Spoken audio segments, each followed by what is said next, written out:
Alright, this is a JudoChess Commentary by Muggles420. I'm going to be going over some selected themes. The first concept we're going to look at is going after the more dangerous opponent. So in this position we have the white and green team versus the red and black team. The red and black team is winning here, and the best way to win would be to go after the white pawn.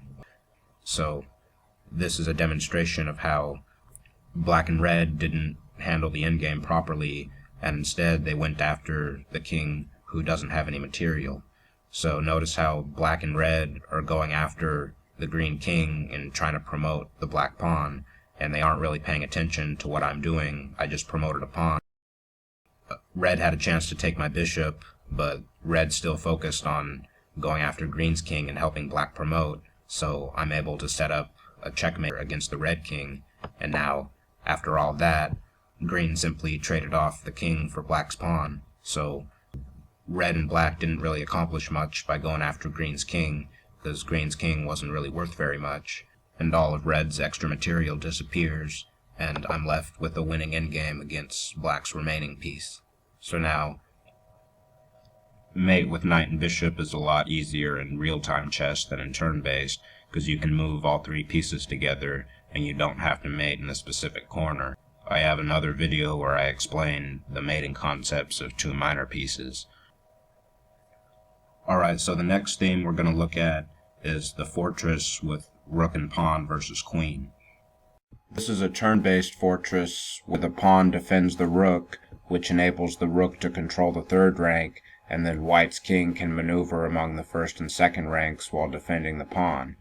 You can employ this fortressing formation in real-time chess in an endgame where you have other pawns on the board, and then promote those pawns without worrying about the enemy king and queen invading. So green has a rook and four pawns against a queen, and in regular chess this would probably be a draw, but in judo chess the rook and four pawns should win, but green doesn't advance the pawns correctly. And in this endgame from a previous commentary, the side with the rook and four pawns had a chance to create his fortress and would have been able to neutralize the king and queen, and then can make slow progress and win this endgame. But this fortressing concept is probably not so well known to someone who's not strong in regular chess.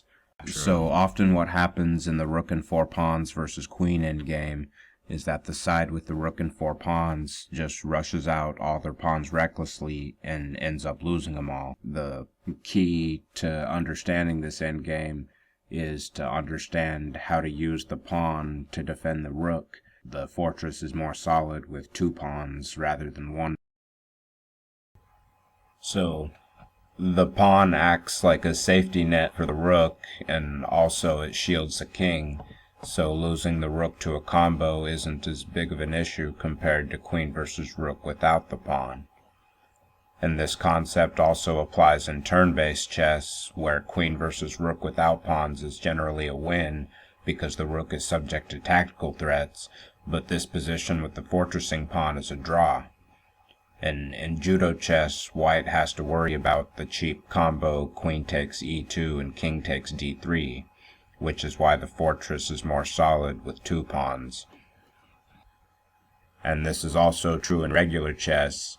The fortress with two pawns works pretty much anywhere on the board, but this fortress with a single pawn only works if the rook is controlling a third line, supported by a pawn on a second line. The symmetrically equivalent position with the rook controlling the f-file is also a draw, but it's a little bit less solid since the pawn only controls one square along the key line. The fortress doesn't work when the defender has to control more territory, because that more territory benefits the queen, so the queen's going to have various ways to slip in behind the pawn and kick the king out of the fortressing area. And this concept doesn't apply as much to real-time chess because white can answer queen to d1 with rook takes d1, but in turn-based chess, it doesn't really matter if white's rook is on d4 or f4. black's going to play queen to d1 no matter what.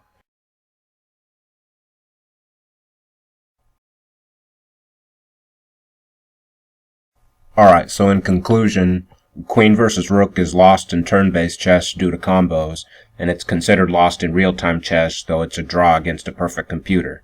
Queen versus rook and pawn is usually lost in turn-based chess, unless a fortress is possible, which requires that the pawn is on the second rank, or it's a knight's pawn, or it's a rook's pawn on its third rank. And a rook's pawn on the second rank can't hold a fortress, but can sometimes be moved to the third rank to construct a fortress. And king and queen versus king, rook, and pawn has more drawing prospects in real-time chess, since there aren't any checks or zugzwang tactics, but there's still too many cheap combos for a fortress with one pawn to be completely solid.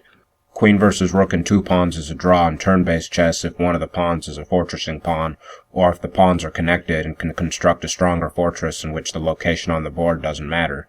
It's a draw in real-time chess with the possibility of sweeping cheapos by the queen, but the defender's ability to switch the fortressing location and or angle should override them and cause the queen to be the one who fights for the draw. Queen versus rook and 3 or 4 pawns is generally a draw in turn-based chess, though the rook and pawns are often enough to win in real-time chess. Rook and 2 pawns is generally not enough to beat a queen in real-time chess, unless the pawns have strong promotion potential.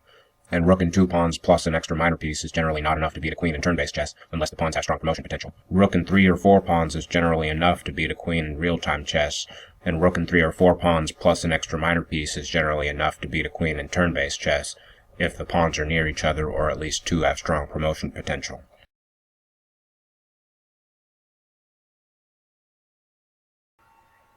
So the difference in value between queen and rook is not as much in real-time chess compared to turn-based, which brings us to our next concept.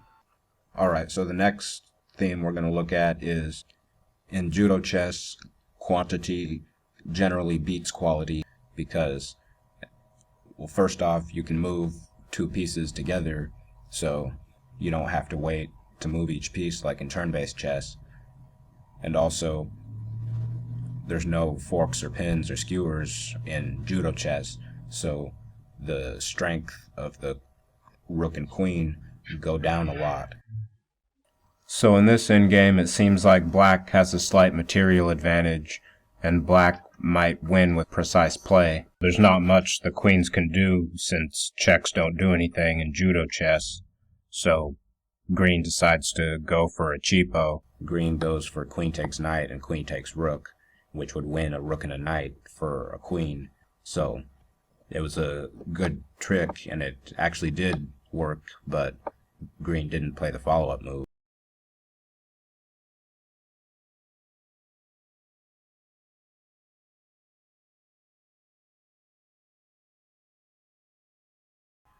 Alright, so here we have a pawn endgame where the black and red team is winning.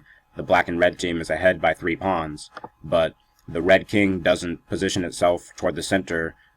Notice how the white and green team are both coordinating toward the center, but the black king is all alone. The red king is just idling where it's castled and not joining the battle in the center. White and green's kings are chasing black's king toward the edge, and in this position, black's king should head towards red's king and seek defense from red's king. But black plays an inaccuracy here. Black moves away from red's king, and this allows the white and green kings to checkmate the black king on the edge.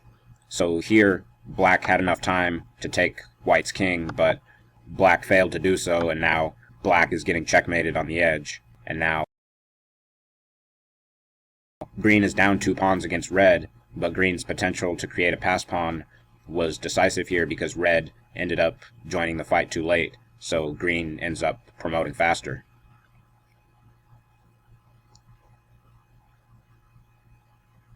A timing attack by green.